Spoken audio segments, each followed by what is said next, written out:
Political, அதாவது economical, அதுவும் இல்லாமல் ரிலீஜியஸு, அது இல்லாமல் நீங்கள் வந்து ஒரு ஃபேமிலி ரிலேட்டடான இஷ்யூஸ் எல்லாத்துக்குமே ஒரே ஒரு ஆள், இந்த உஸ்வத்துல் ஹசனா, முழுமையான உஸ்வத்துல் ஹசனா வந்து நபி ஸல்லல்லாஹு அலைஹி வஸல்லம் அவங்க தான். இது ஒரு விஷயம் நம்ம புரிஞ்சுங்க. இது என்ன, அதில் வந்து நபி ஸல்லல்லாஹு அலைஹி வஸல்லம் கொடுக்கப்பட்ட அந்த வேலை என்ன அப்படிங்கிறது நம்ம இன்ஷால்லா பார்க்கலாம். இதில் வந்து ஒரு விஷயம் இப்போ பார்க்க போகிற ஹதீஸ் என்ன அப்படின்னா, புகாரியில் 438 இருக்கு, 335 இருக்கு. அதே மாதிரி முஸ்லீமில் 905 இருக்கு, 906 இருக்கு. நபி ஸல்லல்லாஹு அலைஹி வஸல்லம் ஒரு சிறப்பு சொல்றாங்க. எனக்கு முன்னர் எந்த நபிமாருக்கும் கொடுக்கப்படாத 5 விஷயங்கள் எனக்கு கொடுக்கப்பட்டுள்ளன. எதிரிகளுக்கும், அதாவது 1, எதிரிகளுக்கும் எனக்கும் இடையில் 1 மாத காலம் பயணம் செய்யும் இடைவெளி இருந்தாலும் அவர்களின் உள்ளத்தில் பயம் ஏற்படுத்தப்படுவதன் மூலம் நான் உதவப்பட்டுள்ளேன். நபி ஸல்லல்லாஹு அலைஹி வஸல்லம் அவங்க அட்டாக் பண்ண வர்றாங்க அப்படின்னா அவன் எவ்வளோ தூரம், அதாவது 1 மாதம் கழிச்சு தான் அந்த கூட்டத்தினரை போய் சந்திக்க முடியும்னு இருந்தாலும் அந்த கூட்டத்தினருடைய உள்ளத்தில் பயம் வந்துடும். நபி ஸல்லல்லாஹு அலைஹி வஸல்லம் உடைய பயம், அது மாதிரியான ஒரு பயம் வந்து அல்லாஹ் கொடுத்து எனக்கு உதவி செய்கிறான் அப்படின்னு சொல்கிறாங்க. அதே மாதிரி ரசூலுல்லாஹ் சொல்கிறாங்க, பூமி முழுவதும் சுத்தம் செய்யத்தக்கதாகவும் தொழுமிடமாகவும் எனக்கு ஆக்கப்பட்டுள்ளது. பூமியை வந்து தயமும் செய்கிறதுக்காக அல்லாஹ் எனக்கு கொடுத்துருக்கான். அதே மாதிரி எங்கே வேணாலும் தொழுவலாம் அப்படிங்கிற ஒரு இதுவும் வந்து அல்லாஹ் கொடுத்துருக்கான் அப்படின்னு சொல்லி நபி ஸல்லல்லாஹு அலைஹி வஸல்லம் சொல்கிறாங்க. 3வது, போரில் கிடைக்கக்கூடிய பொருட்கள், கனிமத் பொருட்கள் எனக்கு மட்டுமே ஹலாலாக்கப்பட்டுள்ளன. அதாவது இதுக்கு முன்னாடி இருந்த மக்களுக்கு போரில் கிடைக்கிற பொருள் எடுத்து பயன்படுத்துறது தடை செய்யப்பட்டிருந்தது. அதே மாதிரி நபி ஸல்லல்லாஹு அலைஹி வஸல்லம் சொல்கிறாங்க, ஒவ்வொரு நபியும் தங்களின் சமுதாயத்திற்கு மட்டுமே நபிமார்களாக அனுப்பப்பட்டார்கள். நான் மனித இனம் முழுமைக்கும் நபியாக அனுப்பப்பட்டுள்ளேன் அப்படின்னு சொல்லி சொல்றாங்க. ஆமா, இல்ல, அதாவது நம்முடைய, அதாவது ரசூலுடைய உம்மத்துக்கு மட்டும்தான் உலகம் முழுவதும் தொழக்கூடிய, எங்க வேணாலும் பூமியில தொழுவலாம். ஆமா, அதுக்கு முன்னாடி இருந்தவங்க குறிப்பிட்ட ஒரு இடத்துல வந்து தான் தொழுவும், பள்ளிவாசலுக்கே வந்தாங்க. அந்த மாதிரியான ரெஸ்ட்ரிக்ஷன் இருந்தது. இப்போ இதுல பாருங்க, இப்போ இந்த சிறப்புகள் வந்து நபி ஸல்லல்லாஹு அலைஹி வஸல்லம் அல்லாஹ் கொடுத்துருக்கான். அப்போ அதுலயே பாருங்க இந்த ஒர்க்கு என்ன ரிலேட்டடான ஒர்க்குங்கிறது புரியும். அதாவது 1 மாத கால பயம், 1 மாத காலம் போய் அட்டாக் பண்ண முடியும், அந்த பயம் எது கொடுக்கப்பட்டது அப்படின்னா அதுவும் அல்லாஹ்வுடைய அந்த கிலாஃபத்தை நிறுவுறதுக்காக உண்டான உதவிதான். அதே மாதிரி இந்த போர்ல இருக்கக்கூடிய, இது எல்லாமே போர்ல விஷயங்கள் நிறைய இருக்கு பாருங்க.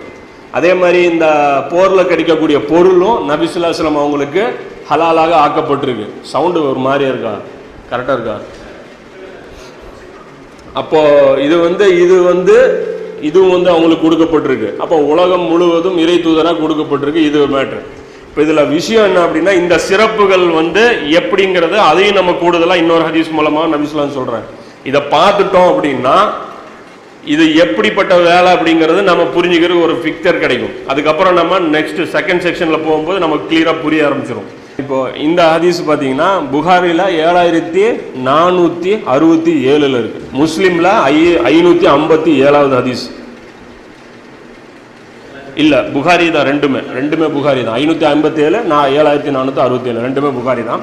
உங்களுக்கு முன் சென்ற சமுதாயத்துடன் நீங்கள் வாழும் காலத்தை ஒப்பிடும்போது நீங்கள் இவ்வுலகில் வாழ்வது அசரிலிருந்து சூரியன் மறையும் வரை உள்ள நேரம் போன்றதே ஆகும். தௌராத்துக்குரியவர்கள் தௌராத் வழங்கப்பட்டார்கள். நடுப்பகல் வரை அவர்கள், காலையிலிருந்து நடுப்பகல் வரை அவர்கள் வேலை செய்தார்கள். பிறகு ஓய்ந்து விட்டார்கள். பிறகு ஒவ்வொருவரும் 1 கீராத் கூலி கொடுக்கப்பட்டார்கள். பின்னர் இஞ்சில் உடையவர்கள் இஞ்சில் வழங்கப்பட்டார்கள். அவர்கள் நண்பகலில் இருந்து அசர் வரை வேலையை செய்து அவர்களும் ஓய்ந்து விட்டார்கள். அவர்களும் ஒவ்வொரு கீராத் கூலி வழங்கப்பட்டார்கள். பின்னர் நாம் குர்ஆன் வழங்கப்பட்டோம்.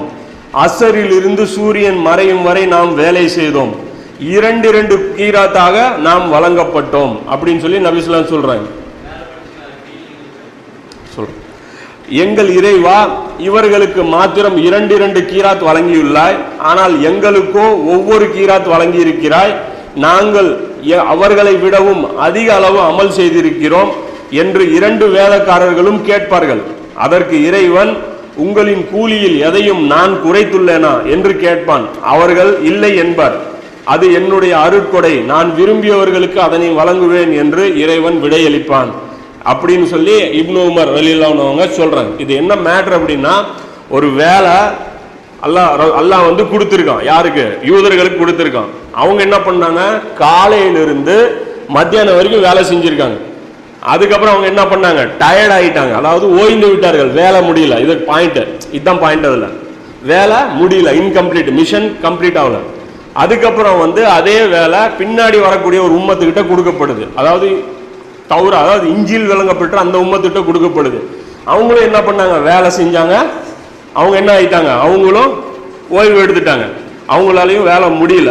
அதற்கப்புறம் என்ன பண்ணாங்க, மூன்றாவதாக இது நமக்கு வந்து குர்ஆன் வழங்கப்பட்டோம், நாம் சூரியன் மறையும் வரை நாம் வேலை செய்தோம் அப்படின்னு சொல்லி அல்லாஹ் ரசூலுல்லாஹ் சொல்றாங்க. ஆனா இங்க ஓய்ந்து விட்டோம்னு வரலாம். அவங்க ரெண்டு பேரும் என்ன பண்ணாங்க, வேலை கம்ப்ளீட் பண்ணல.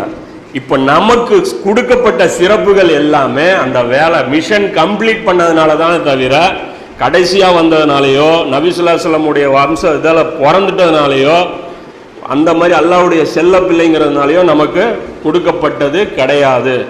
அப்போ இங்க வேலை என்னமோ ஒரு வேலை கொடுக்கப்பட்டிருக்கு. அப்ப அந்த வேலை இவங்க ரெண்டு பேரும் உழப்பி இருக்கிறாங்க. மூணாவதா வந்த இந்த சமுதாயம் செஞ்சு காமிச்சிருக்காங்க.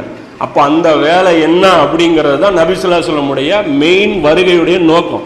இதை புரிஞ்சுக்கிட்டாதான் குர்ஆனை புரிஞ்சிக்க முடியும், ஹதீஸை புரிஞ்சிக்க முடியும், மார்க்கம்னா என்ன அப்படிங்கிறத நம்ம புரிஞ்சிக்க முடியும். நம்மளுடைய ஃபோக்கஸ் எங்க இருக்கணும், அதாவது இந்த பணியில தான் நம்மளுடைய ஃபோக்கஸ் இருக்கணுங்கிற விஷயம் வந்து நமக்கு புரிஞ்சிடும். இப்போ இதை பார்த்துட்டோம். இப்போ இதில் வந்து டீட்டெயிலாக நம்ம போவோம். அதாவது இவங்களுக்கு கொடுக்கப்பட்ட ஃபர்ஸ்ட் இந்த வேலை யார்கிட்ட கொடுக்கப்பட்டது, யூதர்களிடம் கொடுக்கப்பட்டது. அதாவது தௌராத் யாரிடம் போனுச்சோ அந்த வேலை அவங்ககிட்ட கொடுக்கப்பட்டது. ஒரு விஷயம் முதல்ல புரிஞ்சுக்குவோம், இந்த அல்லாஹ்வுடைய ஆட்சி, அதாவது அல்லாஹ் ஒரு சட்டத்தை போட்ட உடனே பூமியில அது நடைமுறைக்கு வந்து எல்லா நிலையிலையும்